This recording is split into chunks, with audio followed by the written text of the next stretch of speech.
Okay, let me zoom in here, show you what we're going to do today. We're going to do a little bit of echoing. So these feathers that we did the other day, these swirls here, I've echoed around them. And I could have actually echoed around each individual one just to kind of break them up if I wanted to. So there, different options. As I was echoing, I threw in circles every once in a while just to give it a little more interest. And I'm going to show you how I do my echoing because I think it looks a little bit more interesting and it just doesn't look like the same thing over and over again. So let's just come over here to this side of these feathers here. And I'm going to start. And again, bear with me because I'm doing this with no light so that y'all can see. I've got my thread tangled. Here we go.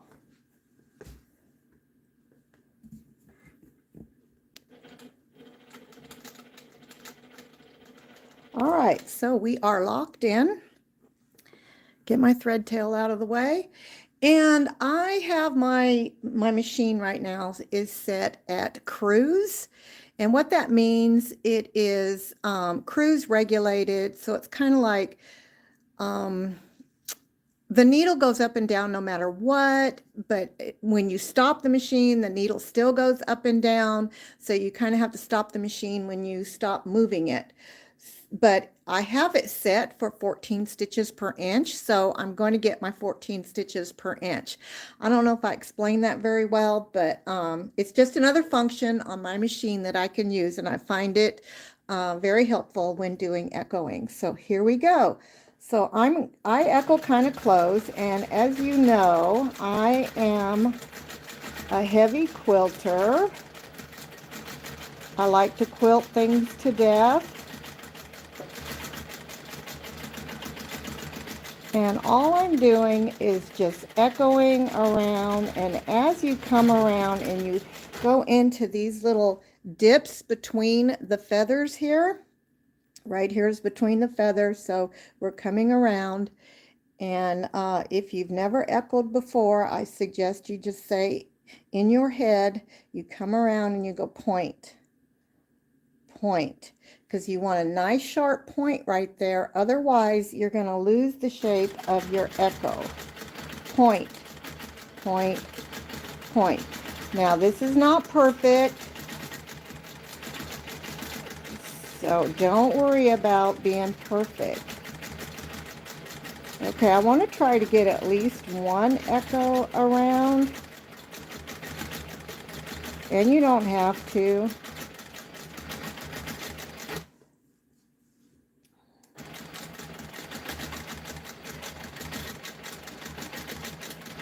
And I don't know if I said, but I have the speed set only at 300 on this while it's in the cruise function. So now some of my echo is really close to the feathers and some are spaced a little bit further.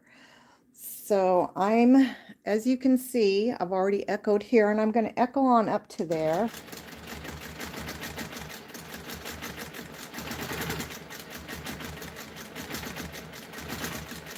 Okay, so I'm going to stop right there. Now I'm going to go back. So I'm just going to go echo back, making sure I make my nice sharp points. All right. So what makes the echoing interesting for me is I'm not going to continue to go this way. I can if I want to, but I'm going to decide to go back because I kind of want to fill in this dip a little bit. So point, point, point, and let's go back. And maybe we might throw a circle in here and echo it.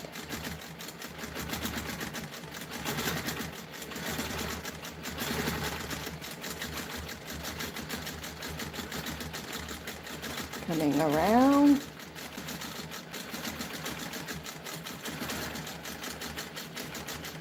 Okay, it's getting kind of hard to see. Let me see if I can turn my other light up just a tad.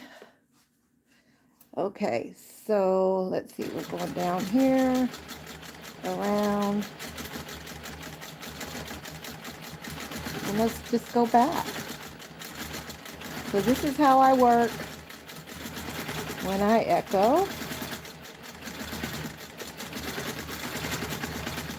Get that circle again.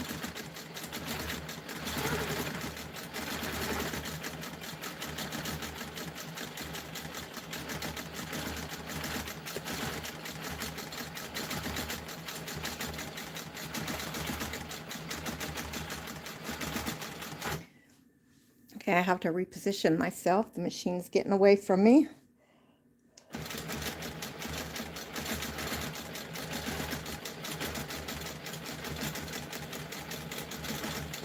Trust me, I'm gonna put a circle right here. Trust me, if you have good lighting, it makes it a lot better. Echo that again.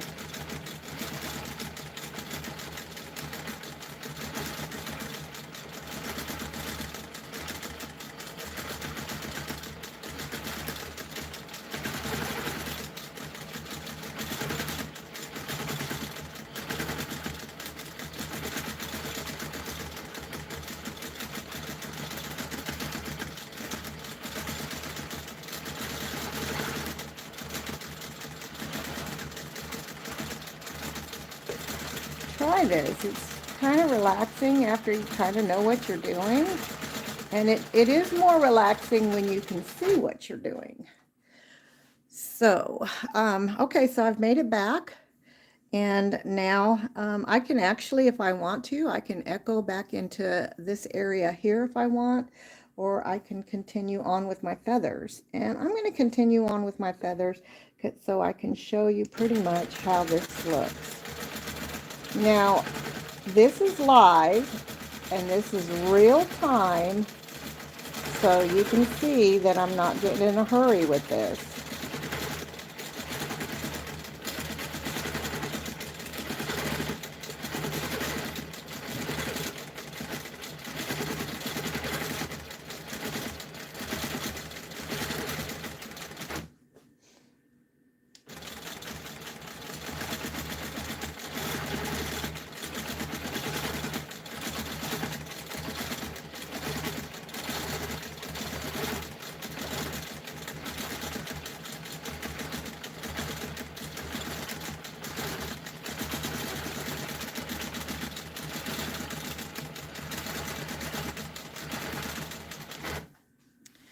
And I have a pretty wide one right here, and I'm going to show you how I'm going to fix that. I can leave it if I want, or I can come back down just like this and just go in between those two echoes and come out.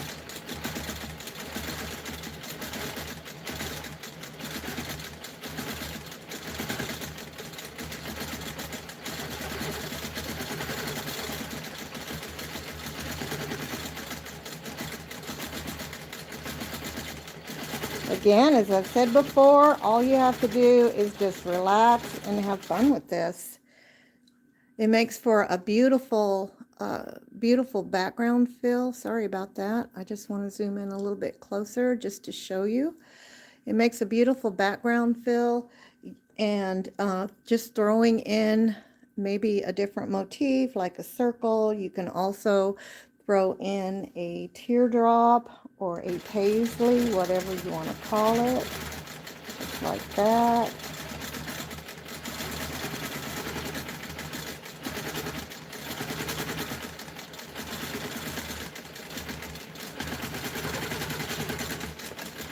Now again, I'm echoing very, very close, but these are small feathers. So if you have larger feathers, you can use the edge of the foot on your machine, but I would suggest not an open one. You want to use a perfectly round one so you can have more evenness, but you can use the edge of your foot to go up against your last stitch area. Follow that with the edge of your foot, and you can, it'll be about 1/4 inch away. So it just depends on what you want. I find that doing it smaller like this is a lot easier because you're not traveling as much. So when I come over here to this circle, I'll be traveling around a lot more. So it makes it easier for me to do the smaller echoing.